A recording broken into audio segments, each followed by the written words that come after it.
दोस्तों, एक बड़ी ही खूबसूरत बात है। माना कि औरों के मुकाबले में कुछ ज्यादा नहीं पाया मैंने, लेकिन मैं खुद गिरता रहा और संभलता रहा, मगर कभी किसी को गिराया नहीं मैंने। जिंदगी में कामयाबी उन्हीं को मिलती है जो दूसरों की जिंदगियों में झांकने की बजाय अपनी गठरी में छुपे हीरों को तलाश कर लेते हैं।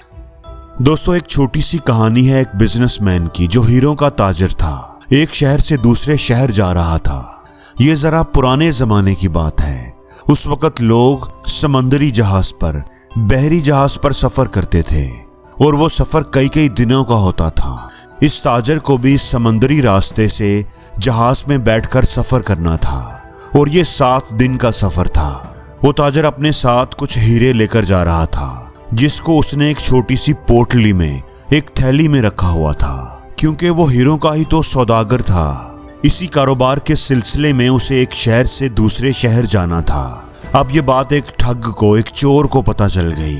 उसको ये इन्फॉर्मेशन मिल गई और वो चोर इस बिजनेसमैन के पीछे पीछे हो लिया। उसने अपना भेष बदल लिया, अपना रूप बदल लिया, एक बिजनेसमैन का हुलिया बना लिया और उसी जहाज में वो भी सवार हो गया। अब वो चोर उस बिजनेसमैन के करीब रहने की कोशिश करने लगा, उससे दोस्ती बढ़ाने की, बातचीत की कोशिश करने लगा और आखिरकार दोनों के बीच बातचीत चल पड़ी। अब उस चोर ने अपने आप को एक बड़ा बिजनेसमैन बताया। उसने बड़ी बड़ी बातें की, यहाँ मेरी फैक्ट्री है, वहाँ मेरी फैक्ट्री है, यहाँ बिजनेस है, बहुत बड़ा कारोबार है मेरा। उसने अपने झूठे बिजनेस को बड़ा बढ़ा चढ़ा कर बताया। 1-2 दिन के अंदर ही दोनों में अच्छी खासी दोस्ती हो गई। दोनों एक ही कमरे में रुके हुए थे।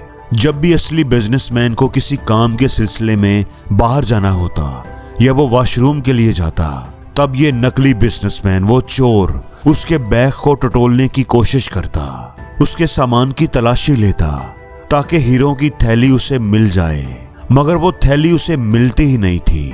3 दिन, 4 दिन, 5 दिन गुजर गए। वो अपनी पूरी कोशिश करता रहा, लेकिन वो हीरों को ना ढूंढ पाया। आखिरकार सफर का आखिरी दिन आ गया। अब उसके चेहरे पर परेशानी छाई हुई थी। वो बहुत फिक्रमंद था कि टिकट का खर्चा भी हो गया, 7 दिन जाया हो गए और काम भी नहीं हुआ। अब असली बिजनेसमैन ने देखा कि मेरा नया दोस्त इतना परेशान है, तो उसने उसकी वजह पूछी कि भाई क्या बात है, इतने परेशान क्यों हो? तो वो जो ठग था, चोर था, उसने कहा कि नहीं भाई, ऐसी कोई बात नहीं, बस बिजनेस को लेकर जरा थोड़ी टेंशन है। असली बिजनेसमैन ने अपनी तरफ से उसे बिजनेस के, कुछ मैनेजमेंट के टिप्स बताने शुरू कर दिए कि ऐसा करो, वैसा करो। मगर वो जो ठग था वो अंदर ही अंदर गुस्से में आ रहा था कि ये फालतू की बातें क्यों कर रहा है, इसको तो असल गेम का पता ही नहीं। मेरा असल मसला तो ये है कि मुझे हीरों की पोटली नहीं मिली। मैं कोशिश के बावजूद उसे ढूंढ नहीं पाया। आखिरकार सफर खत्म हो गया। सब लोग साहिल पर उतर गए, अपने अपने घरों को जाने लगे। तो वो ठग उस बिजनेसमैन के पास आया और बोला कि भाई साहब, एक बात करनी है आपसे, आप मुझे सही सही जवाब देना कि आप वाकई बिजनेसमैन हो या कोई ठग हो। असली बिजनेसमैन ने कहा कि भाई आप क्या बात कर रहे हो, मैं तो एक बिजनेसमैन हूँ, अपने काम की गरज से आया हुआ हूँ। उस चोर ने कहा कि नहीं, मुझे लगता है कि आप तो मुझसे भी बड़े ठग हो। अब मैं आपको सही बात बताता हूँ, मैं कोई बिजनेसमैन नहीं हूँ, मैं एक चोर हूँ और मुझे पता चला था कि आप अपने साथ हीरे लेकर निकले हो और मैं उन हीरों को चुराना चाहता था। इसीलिए मैंने भेष बदलकर एक बिजनेसमैन बनकर आपके साथ हो लिया।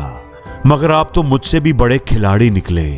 मैंने बड़ी कोशिश की, लेकिन मैं ढूंढ ही नहीं पाया कि आपने वो हीरे कहाँ छुपाए थे। मैं 7 दिन आपके साथ रहा, मैंने पूरी कोशिश की, लेकिन मुझे वो हीरों की पोटली नहीं मिली। अब तो आप जाने लगे हो, लेकिन मुझे बड़ा तजस्सुस है। अगर आप मुझे बता दो कि आपने वो पोटली कहाँ छुपाई थी, तो मेरी उलझन दूर हो जाएगी। असली बिजनेसमैन हंसने लगा और बोला कि भाई, मैं कोई ठग नहीं हूँ, बस मैंने एक सादा सा फार्मूला अपनाया था। जब भी मैं अपना कमरा छोड़कर बाहर निकलता, तो मैं वो हीरों की थैली अपने बैग से निकाल कर तुम्हारे बैग में डाल देता था, ताकि तुम मेरे बैग की तलाशी लो तो तुम्हें कुछ ना मिले। और जब वापस आता था तो तुम्हारे बैग से निकाल कर वापस अपने सामान में रख लेता था। मैंने 7 दिन यही फार्मूला अपनाया और तुम 7 दिन मेरे बैग की ही तलाशी लेते रहे। अपने बैग की तरफ तो तुम्हारा ध्यान ही नहीं गया। तुमने मेरा तो पूरा बैग छान मारा, मगर अपने बैग को कभी देखा ही नहीं। दोस्तों, ये कहानी उस बिजनेसमैन की या उन हीरो की नहीं है। ये कहानी मेरी और आपकी है। हमारी भी पूरी जिंदगी गुजर जाती है दूसरों के बैग में झांकते हुए, दूसरों की जिंदगियों में ताक झांक करते हम अपनी पूरी जिंदगी गुजार देते हैं। हम अपनी पूरी जिंदगी ये देखते रहते हैं कि उसकी जिंदगी में क्या चल रहा है, वो ऐसा क्यों है, वैसा क्यों है, उसने ऐसा क्यों किया। हम हमेशा दूसरों को एनालाइज करते रहते हैं, मगर अपना एनालिसिस करना भूल जाते हैं। अपने बैग में, अपनी गठरी में हम झांकना भूल जाते हैं।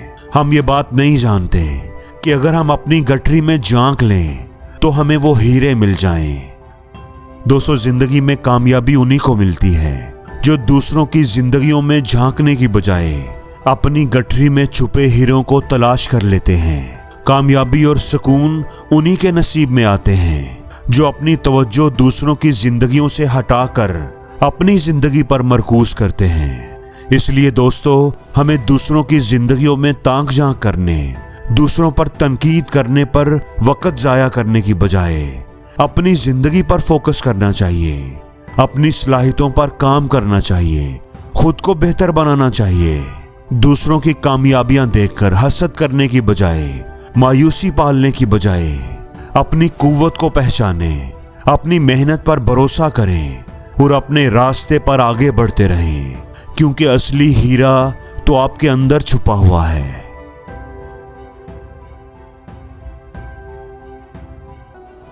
और जिंदगी में हर रोज कुछ नया सीखो, नया सोचो, नया करो, लर्न करो।